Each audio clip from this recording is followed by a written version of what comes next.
Hey guys, Minty here. Well, this week the Game of Thrones production had a bit of a goof up happen when people noticed in an episode that there was a Starbucks coffee cup just sitting around on the set, suggesting that the props decorator accidentally left his cup of coffee there.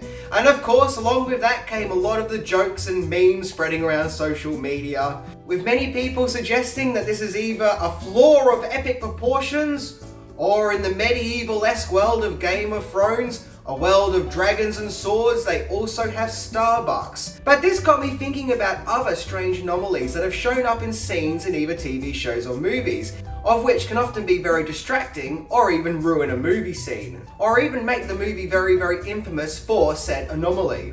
I mean, just a few that I can think of at the top of my head is, say, Braveheart, a movie that apparently is full of things in the background that have accidentally turned up throughout the film. From stumbling members of the movie's production showing up in the background to even a car. Then of course you got Raiders of the Lost Ark, the Indiana Jones movie that is set in 1936, in which in one scene in Tanzania you can see someone in modern dress just stumbling in the background. But then you have got some that have become so infamous they are almost as big as the movie themselves. Case in point, Teen Wolf, the original 1985 movie with Michael J. Fox. Now the ending goes as followed. Scott Howard wins basketball, gets the respect of the town and all his peers, and people can now embrace him, not just his inner werewolf, in a final scene that's actually meant to be quite moving. However, there's one problem. If you look in the background, you can see that an extra is having a problem with their fly and just can't seem to do it up, and bless their heart, you can see they give it a good go until finally they manage to get their fly out. The interesting thing is, for the longest time, a lot of people assumed that this was a male extra, but it actually, in actual fact, was a female one. And still to this day, whenever people talk about Teen Wolf, the person with the fly undone at the end is always bound to get a mention sooner or later. But then there are those odd occasions where having a weird anomaly on set actually boosts the movie's notoriety and boosts its exposure and actually gets people watching it and actually helps the movie. Case in point, Three Men and a Baby. An otherwise mundane comedy directed by Spock Leonard Nimoy about three bachelors bringing up a baby.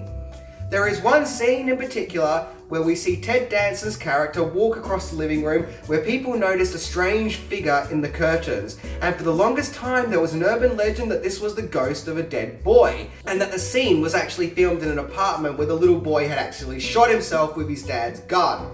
But now it has since come to light that this wasn't some pesky poltergeist hanging around the movie set, but was in fact a cardboard cutout of Ted Danson himself, and the scene that explained the cutout was actually removed from the final film, leaving a really odd prop in the background that has no rhyme or reason to be there.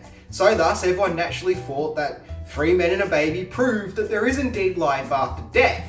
But at the time, even though we all now know that this was a cardboard cutout of Ted Danson, I can remember when I was a kid, all my friends used to talk about it. People were hiring it from the video store to try and spot this ghost. If Three Men and a Baby was ever shown on TV, people were actually recording it off TV to try and spot the ghost. They can rewind and find it again and actually look for it, see if there's any more ghosts. People were buying Three Men and a Little Baby and were consuming Three Men and a Baby to try and capture this ghost, to see a glimpse of this ghost. So of course the studio behind the movie didn't say, hey guys, come on, it's a cardboard cutout, because it was getting the movie so much exposure. So I would like to hear from you guys an incident where a strange anomaly or prop or something was left on the set that shouldn't be there, that stands out to you, which either makes the movie more interesting or just completely ruins the scene, or maybe adds some comedic value to the movie. Let me know in the comments section about other strange anomalies that you have noticed in movies. Until next time, see ya!